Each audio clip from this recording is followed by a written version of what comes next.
Welcome to the Underground, my little underground with Peter A.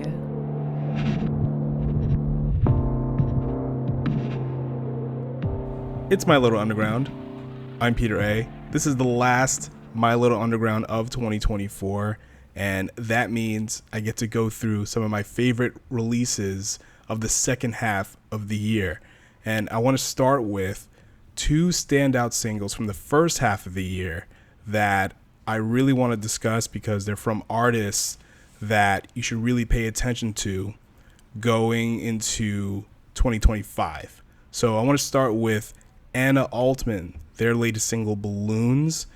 And this is the New York City Quartet's first release since 2017's Freightliner. And when I was in college, I played this album quite a bit. I'm a huge fan of this group, and this song is the beginning of this group's evolution. And I believe Balloons will be part of a larger project that's yet to be released called Anatomic. And this time around, musically, there's a lot more instrumentation with beautiful strings and a piano solo that closes out the song that's just fantastic. And this song is filled with a bunch of catchy and bright choruses, harmonies, all that good stuff. It's quite a beautiful experience, and I think if you're into driving on 9 kind of stuff from the Breeders and the Amps, this is very Kim Deal inspired. I think you'll get into it. Now, the second single I want to discuss came out in the first half of the year is The Stalk, Venus in Virgo. Now, this is from a Seattle-based goth trance duo made up of Miranda Elliott, friend of the show, Old Man of the Woods, and Joey Frostad. And this tune has a lot of low-end centric synth arrangements with some spooky vocal harmonies from Miranda. And I liken this song to anything that would be played in a club in a city where it's Halloween all the time. That's the best way to describe it. Definitely listen to this for yourself. And I'm going to make a playlist of all the songs I'm going to discuss today, and that link will be in the description. It'll be an Apple Music playlist because that's what I use, but you can take those songs and listen to them however you listen to music these days. All right, now we're going to talk about some of the full-length albums from the second half of the year that really caught my ears, and we're going to start with an album that came out second half of June, right after Brat. And I'm talking about Common and Pete Rock, their latest album, The Auditorium Volume 1. And when I hear this album, I spent quite a bit of time on this project. It is essentially just a love letter to hip-hop and largely black music legends on the whole, because you got Rakim, MC Shan, Aretha Franklin samples across this album. And that's really what it is. And I got to see them live at Webster Hall. And the set was a basement with records everywhere, vintage television, turntables, Pete Rock's MPC. And the whole live experience was, again, a love letter to hip hop and black music and a lot of the music that have been sampled in hip hop in its early days. And songs like Dreamin' is essentially just Common talking about the many dreams he's gone through with interactions with the aforementioned black music legends like Jay Dilla, Muhammad Ali, Yasin Bey, Kool G Rap, and the like.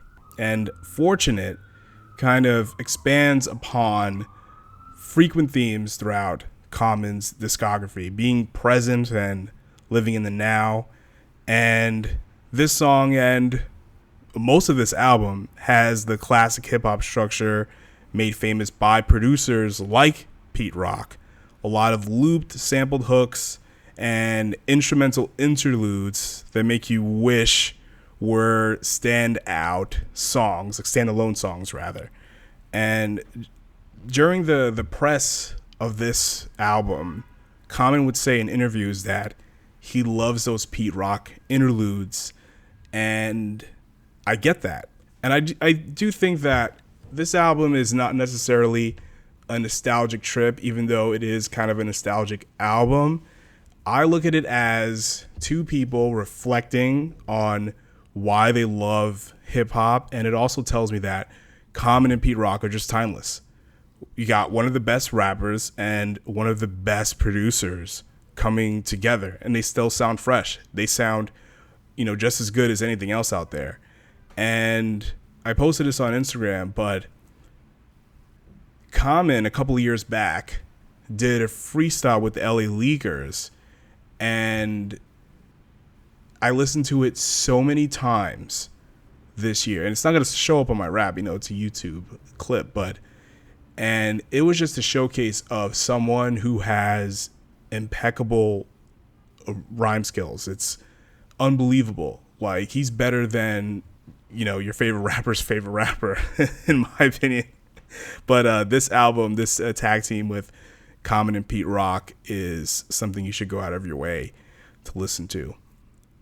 All right, moving on to July, we have one of the best bands out of LA right now, and there's going to be a few of those acts I'll discuss later on in this episode. But I'm going to start with Peel Dream Magazine, their latest album, Rose Main Reading Room, and this is definitely one of their best albums in this group's history, because Peel Dream Magazine, they started out as a shoegaze influence project, and they kind of evolved into like a creative blend of chamber pop and krautrock mixed with classic Motoric, Velvet Underground, Stereolab type of rhythms. And although Peel Dream Magazine has roots in New York City, Joe Stevens has since moved out to LA, but overall, this album is a perfect companion to walk around New York City.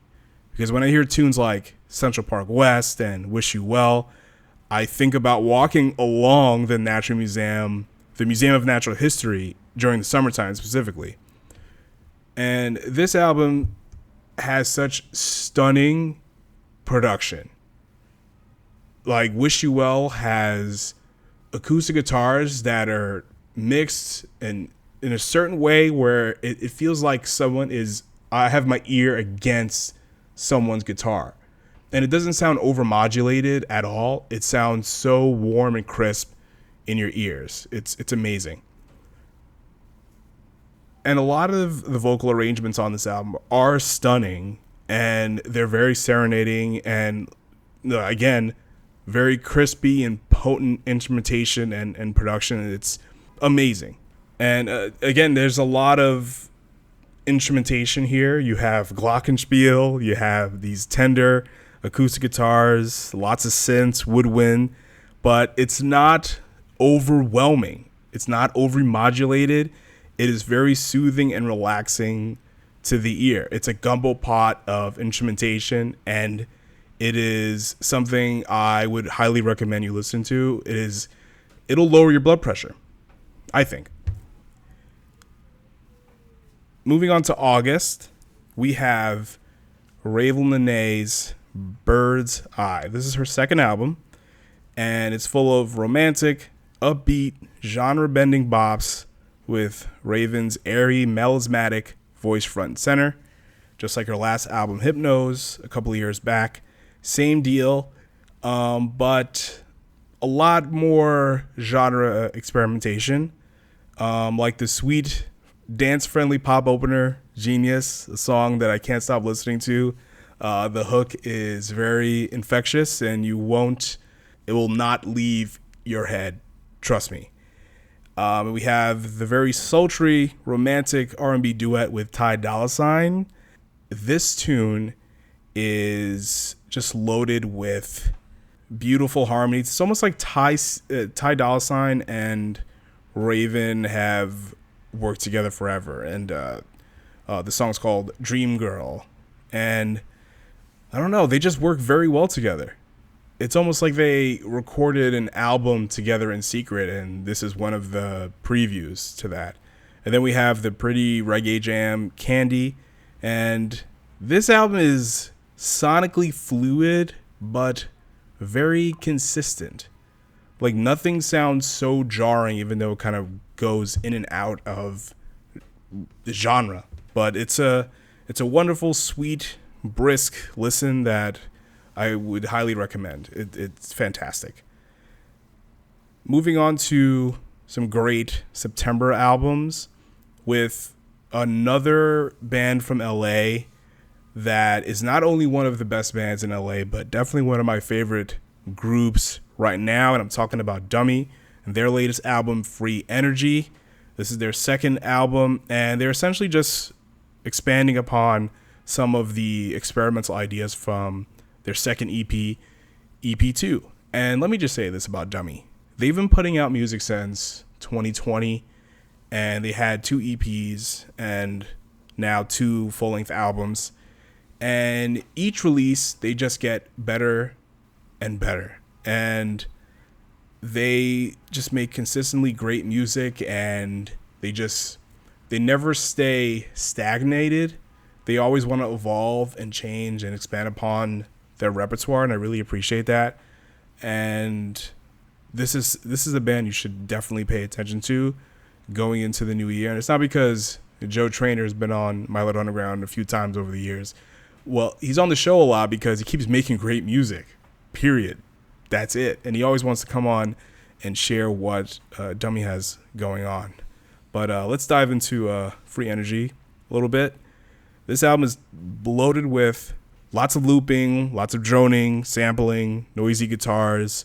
But all these tunes and all this experimentation that's going on here, it's very pop and dance centric. It's a really unique listening experience. It's like a sonic collage, and songs like Soonish are a reference to My Bloody Valentine's Soon from Loveless and the Glider EP, respectively. And this tune has a lot of crunchy guitars, lots of repetitive synth loops happening at the same time. It's quite a listen. And then there's Minus World with a lot of swirling synths and lots of feedback heavy guitars. It's quite a listen. But it's not like overbearing. It's a little bit more noisy than like Appeal Dream Magazine. I'm not saying they're the same, but these two acts are the same. But there's a lot going on sonically, but it's not like overbearing to the ears, to me, in my opinion.